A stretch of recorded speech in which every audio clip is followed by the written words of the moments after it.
A Wound in the Earth, Maya Lin and the Making of the Vietnam Veterans Memorial by Azlan Adnan, M.A. In 1981, a 21-year-old undergraduate architecture student at Yale University submitted a design to a national competition that would forever reshape how America remembers its war dead. That student was Maya Ying Lin. And her submission, known today as the Vietnam Veterans Memorial, would emerge from over 1,400 entries as the winning design, despite its radical departure from the norms of traditional military monuments. A bold and minimalist vision. Lin's design was startling in its simplicity and haunting in its power. Two black granite walls, each over 75 meters long, form a shallow V embedded into the sloping terrain of Constitution Gardens in Washington, D.C. One arm points to the Lincoln Memorial, the other toward the Washington Monument. At their apex, the walls rise to over 3 meters, then gradually sink back into the earth. Inscribed on the surface of the highly polished granite are the names of more than 58,000 American service members who died in or remain missing from the Vietnam War. The names are listed chronologically, not alphabetically, tracking the war's rising toll day by day. Viewers see their own reflection mingling with the names, creating a visual metaphor that the living and the dead are inseparable, that memory is both personal and collective. A wound in the earth. Lin described her design as a wound in the earth, a gash that would cut deeply and permanently into the national consciousness.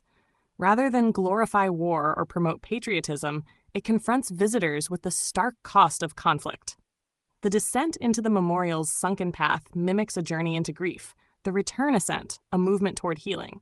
It is not triumphant, it is not political, it is mournful, contemplative, and democratic. It offers no interpretation, only space, names, and silence. That in itself became the memorial's power. A grade of B and the professor who lost us. Ironically, the idea that would change the face of public memorials was born in a Yale seminar on funerary architecture. Lin developed the concept as part of her class project. Her professor, Andrei Monastyrsky-Burr, was a respected architect with a penchant for classical forms. Lin's design, radical in its minimalism, earned only a F from him. Yet the most poetic twist in this tale is that Professor Burr himself also submitted a design to the same national competition, a traditional proposal featuring statues, arches, and patriotic flourishes. His design, like 1,421 others, was rejected.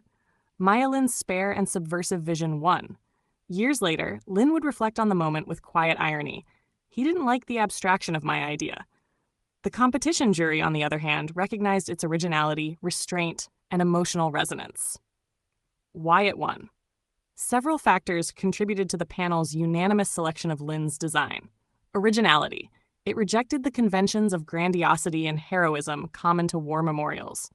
Emotional power.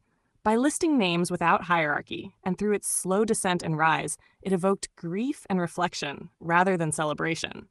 Accessibility. Anyone who had lost someone in the war could find a name, touch it, and see themselves reflected, physically and emotionally. Architectural clarity. Despite being a student, Lin's work demonstrated extraordinary poetic maturity and understanding of space and material. Initial controversy.